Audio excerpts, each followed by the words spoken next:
Diaspora Spot, a alma portuguesa no mundo. O seu podcast da Diaspora Lusa começa agora. Bem-vindo ao Diaspora Spot, o podcast da Diaspora Lusa que dá voz aos portugueses espalhados pelo mundo. Procuramos saber como vivem as comunidades portuguesas na diáspora e como é que os nossos imigrantes mantêm a ligação a Portugal e à cultura portuguesa. O nosso destino hoje é Goa, na Índia. É lá que vive Paulo Gomes, é natural de Abrantes e é atualmente delegado da Fundação Oriente, um cargo que ocupa desde 2022. Viva, Paulo! Viva, boa Porquê tarde. a Índia? Porquê Goa?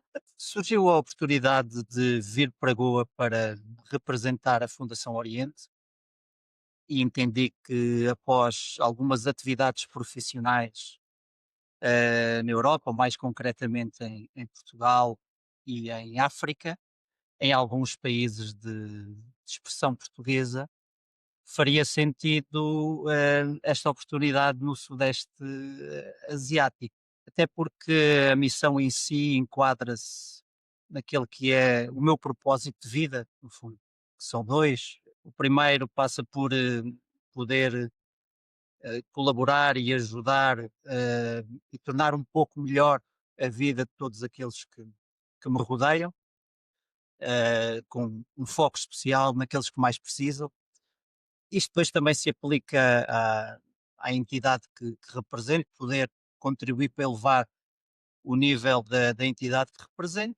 E o segundo propósito é a aprendizagem. Portanto, o facto de vir para uma realidade completamente nova e o que daí posso absorver e aprender foi também um grande aliciante. Normalmente não perco muito tempo onde não consigo aprender. Isto aplica-se a pessoas, a lugares, portanto, por tudo isto foi uma decisão fácil. E como é que foi a adaptação? Quais foram os principais desafios? Eu diria como é que está a ser a adaptação mesmo após 3 anos e meio, porque viver na Índia obriga a uma constante adaptação, dada a diversidade de todos os níveis, obriga a uma constante adaptação. Porém, a Fundação Oriente tem um papel central no que a área cultural diz respeito no estado de Goa. Eu direi mesmo que somos atualmente o centro cultural de Goa. Isto sem beliscar minimamente o trabalho que algumas entidades culturais fazem, sem beliscar minimamente, é reconhecidamente, ou pelo menos nós consideramos isso, que temos um papel absolutamente central. E isso acontece quer pela diversidade das áreas em que atuamos, quer pela quantidade também das atividades que desenvolvemos, quer pelo impacto que conseguimos ter na sociedade, quer pela quantidade de parcerias, que vai desde o setor privado ao setor público, ao governo de Goa, à sociedade em geral. É, é importante referir isto. E por esse motivo, isto obriga naturalmente a uma dinâmica muito grande, dinâmica essa que me agrada, confesso, e tudo isto depois leva a um reconhecimento por parte das pessoas. Eu sou muito bem tratado em Goa, com muito respeito, muito carinho, e naturalmente que Também pelo facto de ser português? eu não punha as coisas nesses termos, não punha as coisas nesses termos. Eu creio que a nacionalidade para algumas pessoas, para algum segmento da sociedade, já principalmente para quem nasceu antes de 1961 e que tem uma identificação grande com Portugal, porque a integração de Goa, da mão de Dadra Nagavli na União Indiana aconteceu no dia 19 de dezembro de 1961, talvez, e essas pessoas hoje já têm uma certa idade, talvez para essa. A questão da nacionalidade não era necessariamente o português, mas o facto de ser português e a ligação histórica e todo o legado e toda a história que partilhamos com Goa, mais nesse sentido. Se olhássemos só para esse lado do saudosismo, a missão da Fundação Oriente estava muito limitada no tempo, a nossa missão, porque essas pessoas Claro. estão a desaparecer pela idade, é a lei natural da vida. Portanto, é importante respeitar esse saudosismo, mas ao mesmo tempo a trazer novas atividades, até porque os tempos desde 1961 até agora mudaram muito e é necessário ter a capacidade de atrair novos públicos e de lhes mostrar aquilo que são os nossos valores, a nossa cultura, mas com algumas atividades diferenciadas.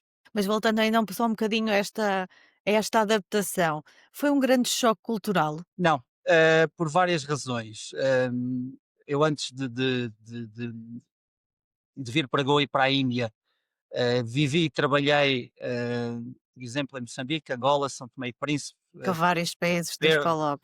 e portanto foi a minha, eu não conhecia Goa, não conhecia a Índia, se bem que Goa tem características muito próprias, que também, pese embora de quando em vez também viajo para outros estados, mas teve a ver talvez com o meu perfil e com a minha forma de ser, que é, eu não vim para Goa, ou não vim para a Índia com a cabeça em Portugal. Isto é, ah, diariamente e constantemente a fazer comparações. Não, vi de espírito aberto, de mente aberta, sabendo que era uma realidade completamente diferente. E obviamente vão acontecendo algumas peripécias e algumas histórias que aí sim se vão notando algumas, Alguma que possa partilhar? Ou que queira partilhar? aquela que nunca esquecerei, umas depois vão acontecendo diariamente que nós já nem ligamos, mas uma que não esquecerei, porque aconteceu, creio que no meu segundo, terceiro, quarto, cinco, quinto dia, mas logo no início. Nos primeiros dias, a sede da fundação tem o seu próprio apartamento e eu fiquei aqui durante os primeiros 5, 6 dias até encontrar a casa onde hoje resido.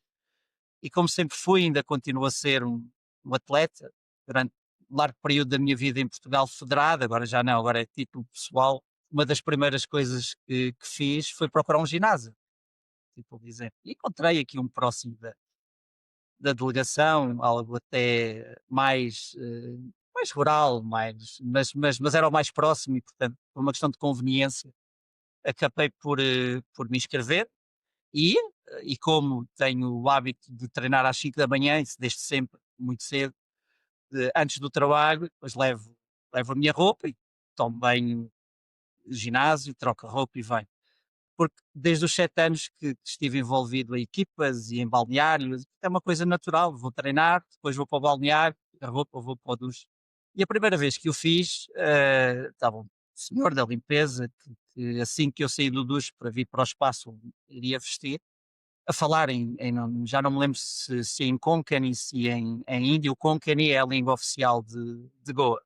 Eu não liguei nenhum, mas normal, deve estar a falar com ele próprio. Mas nos 3 dias seguintes ou 4 dias seguintes, precisamente na altura em que eu ia tomar banho, não eram um nem dois, eram pá, aí 6 dos trabalhadores, quer da área da limpeza ou mesmo os próprios treinadores, que vinham e que ficavam expectados a olhar para mim, assim, sem dizer nada, alguns segredos entre eles, enquanto eu me vestia. E aquilo, quer dizer, não era uma situação muito confortável, mas eu não ligava. Olhar não tira pedaço a ninguém, portanto. Até que aquilo começou a ser tão repetitivo que eu falei com a pessoa da recepção, que sim falava inglês, já com também outra capacidade de comunicação, disse: "Olha, passa-se isto." Eu disse: sim, sim, de facto é assim, porque, sabe, a Índia é um país muito mais conservador do que Portugal, obviamente já sabia, e aqui nós temos algumas questões até, e é um balneário só masculino, não é? Com a nudez ou com, portanto, se puder, eu, por norma, durante a semana, utilizo sempre fato, né, leve a sua roupa para dentro do duche. Estamos a falar de uma cabine muito, Imagina. muito pequenina, e ponho e depois saias já com a Está roupa vestido. vestida. Bom, eu vou respeitar, não é? Sou eu que tenho que me adaptar, mas está a imaginar com o calor que se faz sentir em Goa, agora era uma coisa impraticável. Depois era a questão sabe, existe o regime das castas, não é? E perguntei, mas porque é que eles nunca comentaram? Primeiro não falam inglês, depois jamais teriam coragem de se dirigir a si para o que quer que seja. Mas pronto, são estes pequenos episódios que nós nos adaptamos. A minha sorte foi que disse: ok, vou respeitar. Depois, passado 2 dias, encontrei a minha atual casa que tem o seu próprio ginásio. Portanto, não houve necessidade de De outras questões ou histórias. Aí não é questões culturais, creio que é mais uma questão de respeito. Ahm, Fruto quer da atividade da fundação, quer a nível pessoal, tenho muitos amigos, ou muitas pessoas, muitos hindus com quem me relaciono.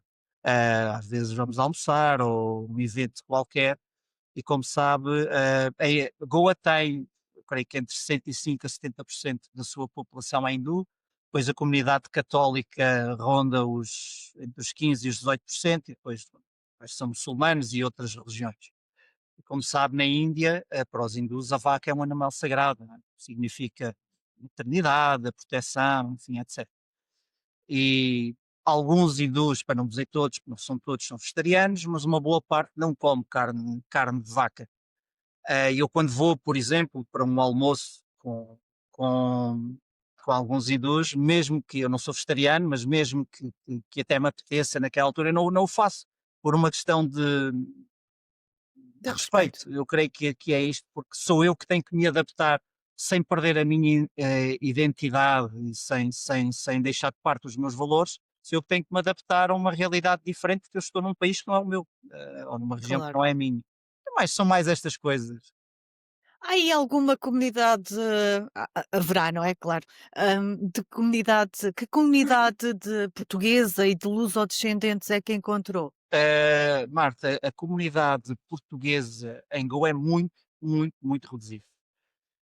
Sou eu, são consulado, tem depois o cônsul, ou a cônsul o chanceler, depois o Centro de Língua Portuguesa tem o seu representante aqui, depois mais, enfim, de quando em vez alguns artistas que se deslocam por períodos, mas a comunidade portuguesa em Goa é muito reduzida.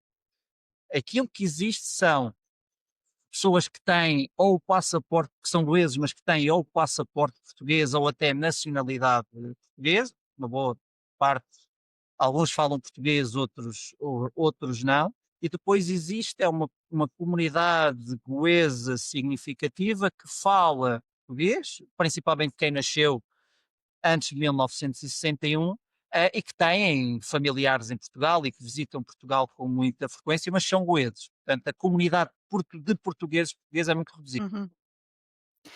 Além do património edificado, que legado é que ainda se mantém, sobretudo nesta comunidade goesa, não é, de lusodescendentes, que há esta ligação a Portugal? Eu creio que há um legado, há vários domínios desse mesmo legado.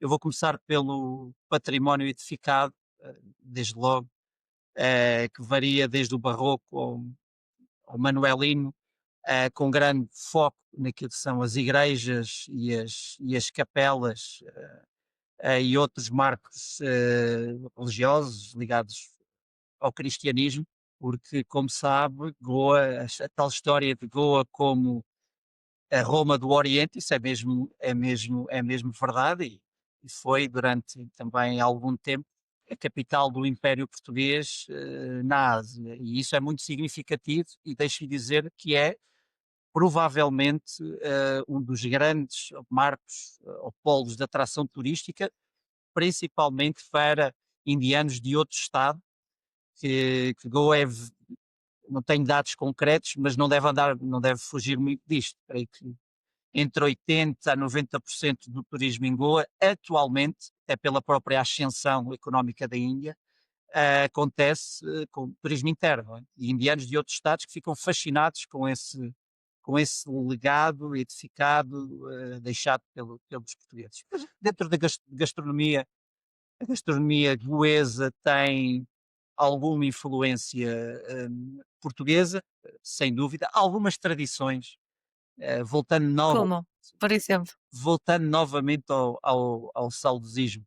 Eu costumo dizer isto meio a brincar, meio a sério, que é, se querem ver o que era Portugal há 50 anos atrás ou há 40, venham a Goa, porque um conjunto de clubes que ainda mantém nomes portugueses, o Clube Vasco da Gama, o Clube Nacional, o Clube Harmonia, entre outros, que de quando em vez têm as suas celebrações com uma ligação muito forte a Portugal, com a música portuguesa, com as danças tradicionais portuguesas, desde a dança folclórica do Minho, enfim, com as ladainhas, e vão mantendo isso, obviamente já com um português um tanto ao quanto alterado, mas o que é normal, com algumas adaptações, mas vão mantendo essas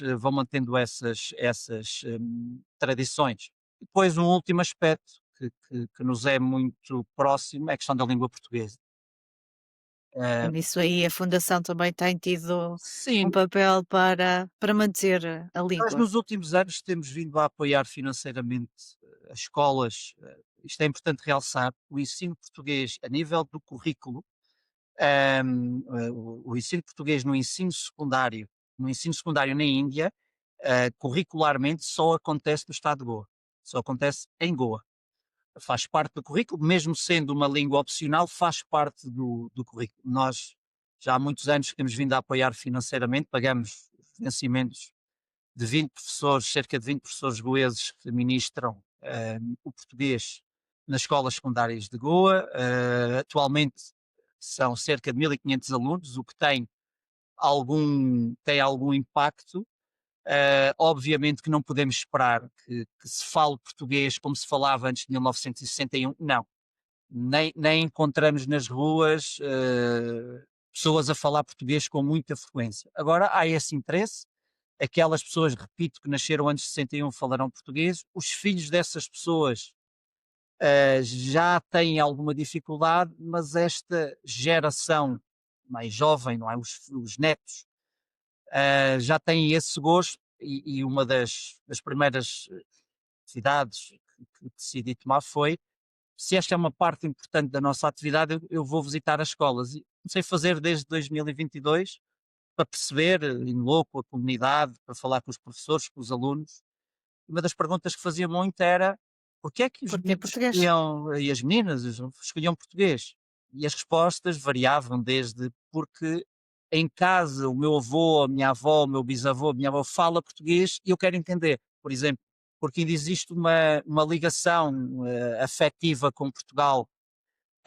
E eu recordo-me que em 2022 nós tínhamos cerca de 800 alunos e hoje temos 1.500, muito também fruto de um conjunto de atividades extracurricular que fomos desenvolvendo para que a aproximação a Portugal seja feita. E isto é um trabalho inacabado e que é importante continuar sempre a insistir para que definitivamente isto nunca se perca.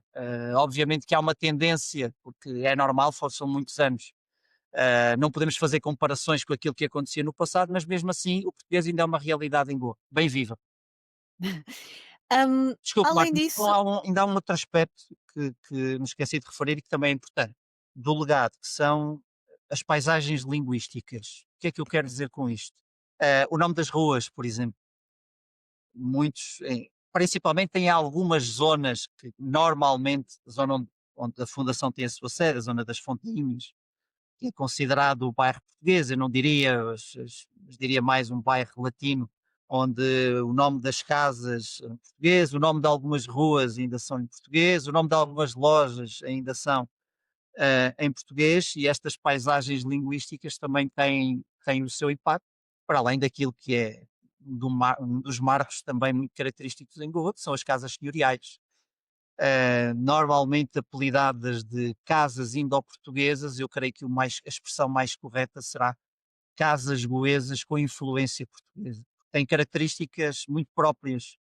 E como por exemplo, olha, como por exemplo as próprias janelas que não são em vidro, que são as carepas, no fundo acabam por ser conchas. Na altura não havia muito dinheiro para o vidro, em Goa não havia praticamente dinheiro para o vidro, e essas carepas que foram trazidas de outros países asiáticos que servem para colocar nas janelas e nas portadas e que inibem a entrada excessiva de calor, mas não a luminosidade.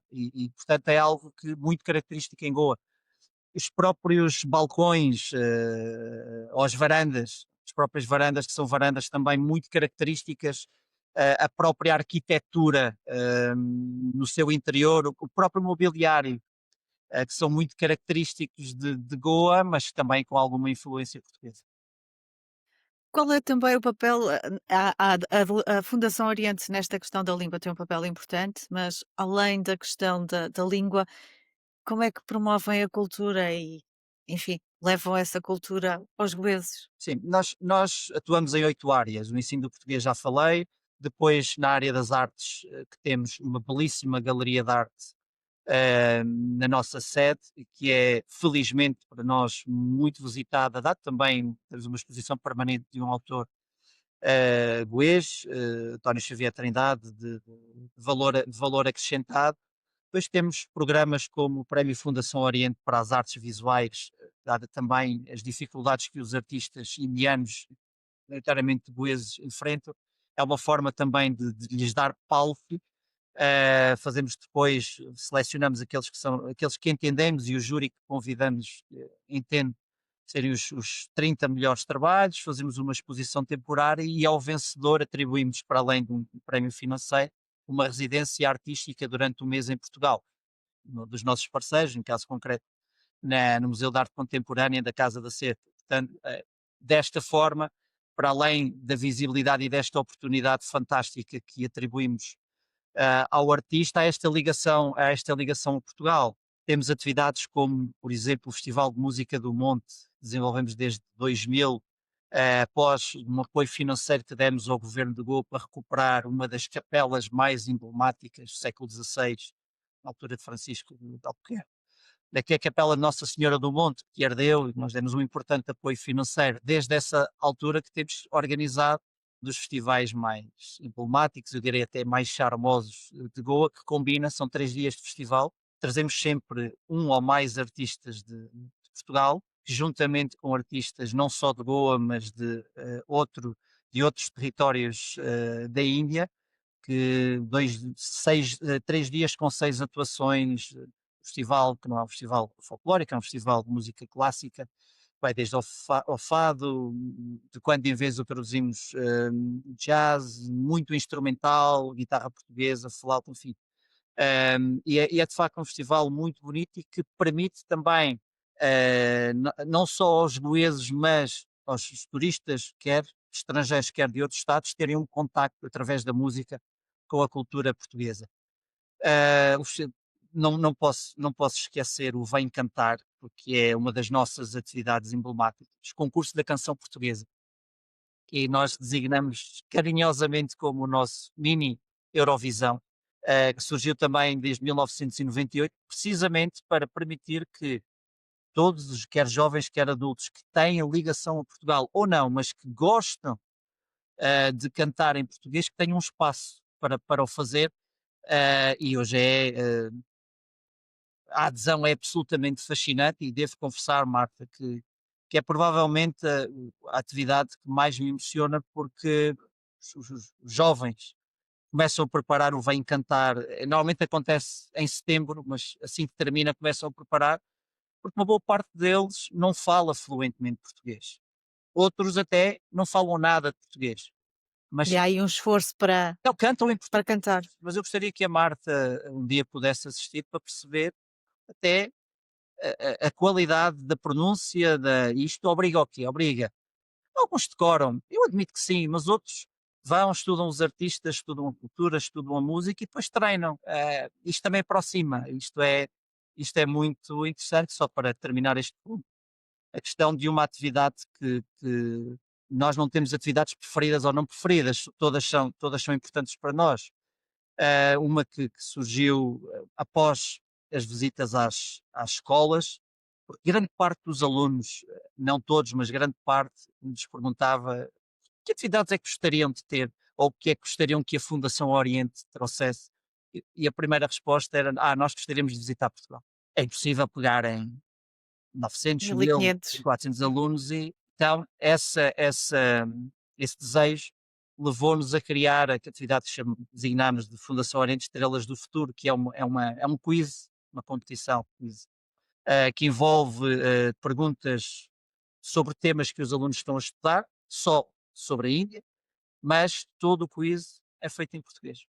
As perguntas, a interação, portanto, as escolas todas participam, isto tem sido um sucesso tremendo, porque depois envolve os pais, envolve os professores, envolve os alunos, os pais podem ser jokers das 12 questões ou das 10 questões, podem participar em duas.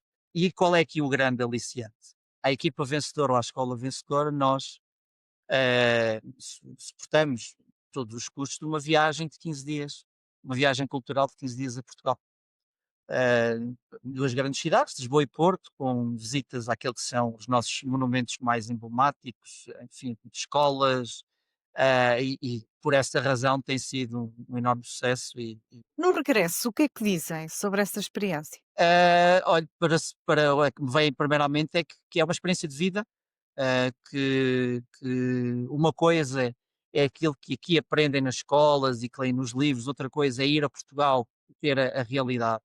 A gastronomia portuguesa que adoram, mesmo que exista aqui ainda um ou outro restaurante que vá.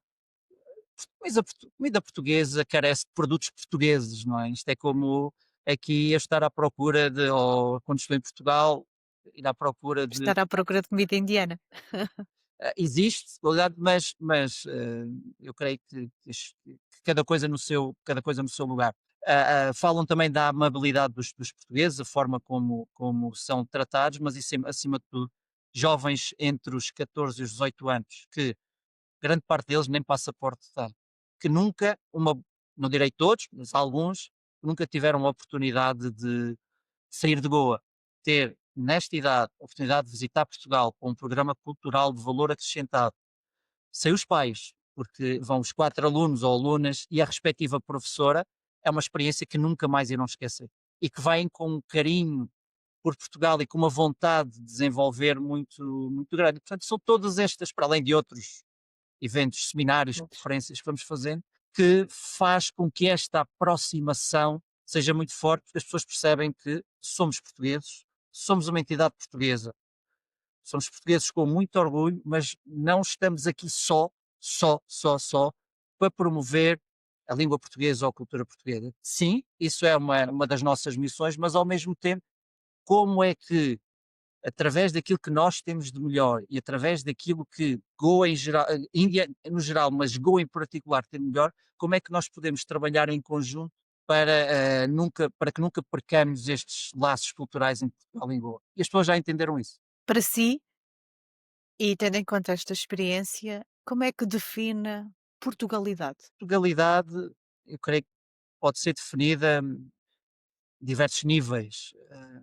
Sob um ponto de vista mais institucional e pegando naquilo que tem sido esta minha experiência, é o facto de estarmos numa realidade como a Índia, com toda a história de ligação a Portugal, e conseguirmos manter aquilo que é a nossa, com um respeito muito grande por aquilo que é a cultura goesa e a cultura, obviamente, indiana de uma forma geral, mas nunca perdendo a nossa identidade, nunca perdendo os nossos valores, trazendo sempre atividades que demonstram aquilo que foi a nossa história, a história com ligação, 451 anos de ligação a Goa, daquilo que é a nossa história atualmente, trazendo artistas, trazendo historiadores, organizando eventos que demonstram aquilo que é a nossa história e nunca perder isso, nunca, com muito respeito sim por aquilo que é a tradição, mas também não deixar que a nossa história seja sonegada.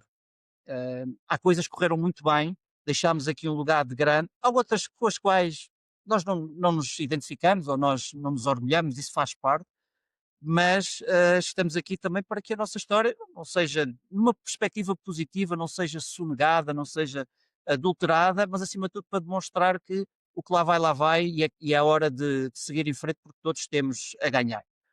Sob o ponto de vista mais pessoal, eu creio que está muito ligado ao sentimento. Obviamente que, pese embora esteja muito feliz aqui, todos nós temos os nossos momentos de saudade, principalmente quando ou perdemos uma data importante de um familiar que nos é querido, enfim, que faz parte de quem toma estas decisões e de quem vive no estrangeiro. Uma coisa é viver 2 horas num outro país, outra coisa é Não, viver Paris. nos, an- nos antigos, num país tão distante, e essa saudade por vezes está lá. Isto, às vezes ultrapassa-se, com, mesmo quando estou aqui no escritório a trabalhar, colocar música portuguesa, quer seja fado, quer seja outro género, e ter esse sentimento de pertença quando organizamos aqui qualquer evento que tenha, ter esse sentimento de pertença e de orgulho. Eu creio que isso é também um sinal de Portugalidade. Esta experiência, mudou-lhe a forma como olha para Portugal? O que é que acha que, tendo em conta o que tem vivido, que gostaria de ver mudado no seu país de origem? Eu tenho uma opinião positiva do nosso país. Eu nasci depois do 25 de Abril, 9 anos após o 25 de Abril, portanto, cresci, nasci, cresci até determinada, e vivi até determinada altura da minha vida num país com liberdade de expressão, o que é muito importante. País onde os serviços, pese embora tenham problemas, quer sob o ponto de vista público, quer sob o ponto de vista privado, funciona. Com problemas, mas funciona. Um país seguro. Eu sei que vou acompanhando aquilo que possa a realidade portuguesa, que a percepção de insegurança está a aumentar. Eu não sei se será só a percepção, não tenho esses dados para dizer que é mais do que percepção, mas mesmo assim Portugal ainda é um país muito seguro para se viver, um país com um clima fantástico, portanto, num país com jovens, pese embora a esperança média de vida, como sobe a cada dia, ainda existe jovens talentosos em Portugal, portanto é um país que vejo o nosso país com esperança, mas também de uma forma positiva. Agora, há alguns aspectos que podem ser melhorados, queria pegar em vários, mas deixe-me pegar naqueles que estão na ordem do dia, e um que a mim me deixa, eu creio que me entristece, que é a questão, ou a forma como algumas correntes, ou alguns partidos, ou alguns movimentos olham para a nossa, quando digo nossa em Portugal, imigração.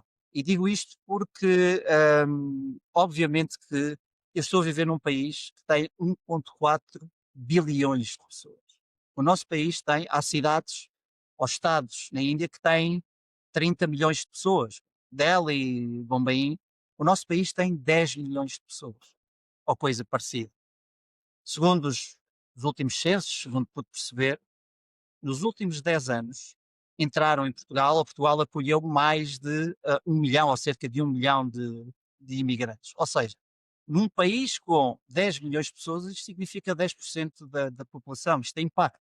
Agora, dizer-se que, ou querer-se dizer que os imigrantes são a causa de todos os nossos problemas, não me parece, entristece-me, porque problemas de desigualdade de acesso à habitação, no nosso Sistema Nacional de Saúde, esses problemas já existiam antes desta escalada de imigração. Agora, obviamente, que aquilo que disse anteriormente vem agravar estas questões. Então, uma das coisas que podia ou gostaria de ver melhorada era que houvesse mais alguma prudência nos discursos políticos, porque esse género de discurso político divide, não une, divide. E demonstra algo que, para algumas pessoas, alguns políticos que já começam a ter alguma responsabilidade, ou, por um lado, desconhecimento profundo daquilo que é e que foi a nossa história. Isto não é nenhuma aula de história, mas deixe-me só, muito rapidamente, falar. A nossa história está desde sempre, se até mesmo antes daquilo que foi um período marcante, que foi as invasões romanas, uns 2500 anos antes de Cristo, quando civilizações de todo o mundo procuravam a Península Ibérica, falarmos da nossa origem sem falar nos nossos vizinhos espanhóis, também é um exercício vazio, mas que entravam e saíam, como os povos autóctonos, e que vimos a sofrer essas influências depois, desde a ocupação ou a invasão dos romanos, que nos deixaram tudo, Marco, que temos de mais sagrado. deixaram-nos a nossa língua. Não o português como estamos aqui a falar, mas o latim, Claro, mas o latim. associado, mas deixaram-nos desde as invasões dos bávaros, dos alanos, dos suevos, dos visigodos, que foram os romanos deixaram-nos o clero, era um elemento importante na nossa sociedade. Os visigodos deixaram-nos a nobreza, depois a invasão dos muçulmanos que nos deixaram o povo.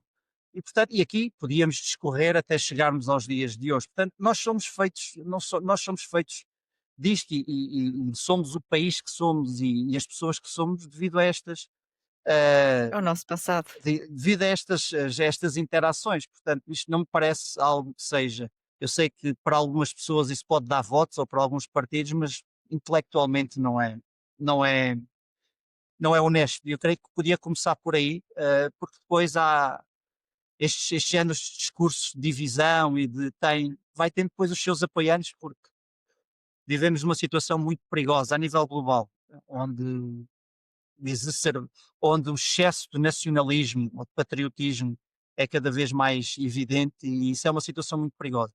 E eu vivo no estrangeiro, e portanto, por vezes a forma como, por estas questões que depois têm muito mediatismo, como os outros nos veem, não é aquilo que Portugal é na realidade, foi e é na realidade.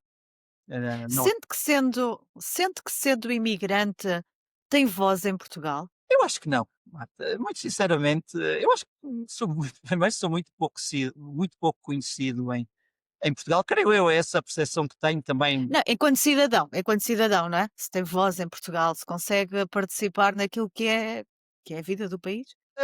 Quer dizer, só se for no lado oposto, que é eu aqui represento em primeiro lugar a Fundação Oriente, que é a minha entidade, mas represento também o meu país. E as pessoas olham para mim como o delegado da Fundação Oriente, mas também português, e as pessoas sabem, porque aqui sim a visibilidade é muito grande. E a visibilidade que temos, quer na comunicação social.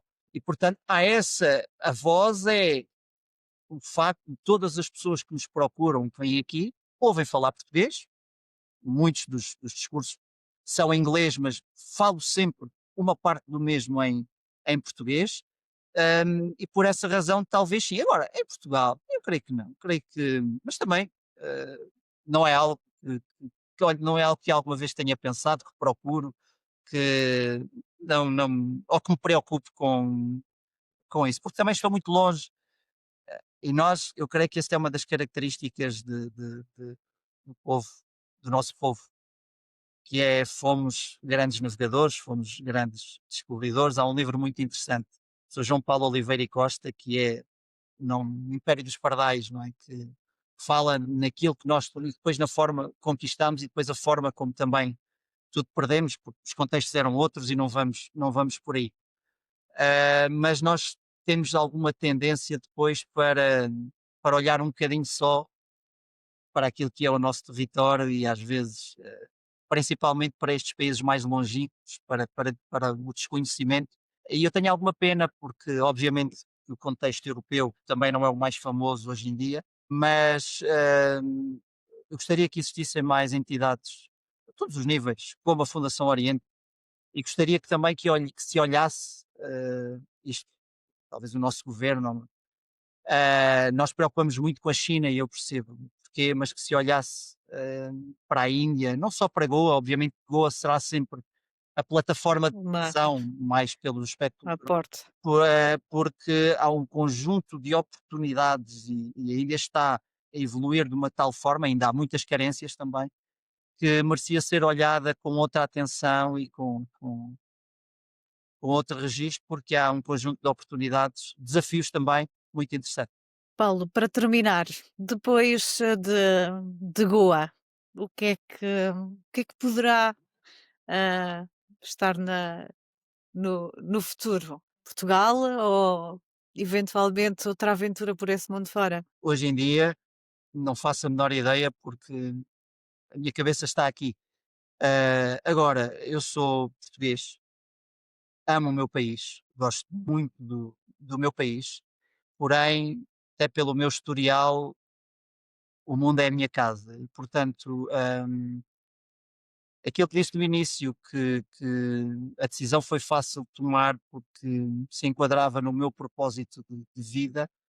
Voltar a Portugal, se acontecer, acontece, se não acontecer, também não é algo que eu tenha como objetivo principal, não. Terá que ser para uma missão, uma atividade profissional, olhe, que aqueça o meu coração como a atual aquece. Por exemplo, ir para Portugal só por ir, não, não é algo que faz. Até porque, quer nas atividades que considero com algum significado pelo impacto que tiveram, que desenvolvi em África, quer esta, eu nunca trabalhei para uma entidade estrangeira. Eu estou sempre envolvido e a trabalhar para entidades portuguesas. Os portugueses. Eu aqui tenho uma ligação muito forte a Portugal e digo mais, e perdoa-me a imodéstia, e digo isto que é aquilo que sinto e tenho que o dizer. A forma como nós aqui promovemos o nosso país, a nossa cultura e a nossa língua, ah, eu direi que, sendo uma entidade privada, é um grande serviço que fazemos a Portugal. E à língua portuguesa e à cultura portuguesa. Eu digo, eu sou uma peça do puzzle. O mérito é todo da Fundação Oriente e de todos aqueles e aquelas que Os que trabalham na trabalham. Fundação Oriente. Mas é um grandíssimo serviço que fazemos ao nosso país. E somos uma entidade privada. Obrigada, Paulo Gomes, um português em Goa, na Índia. O Diaspora Spot regressa na próxima semana à procura da alma portuguesa no mundo, num novo destino. Obrigado, Marta. Foi um gosto. Obrigada, Paulo.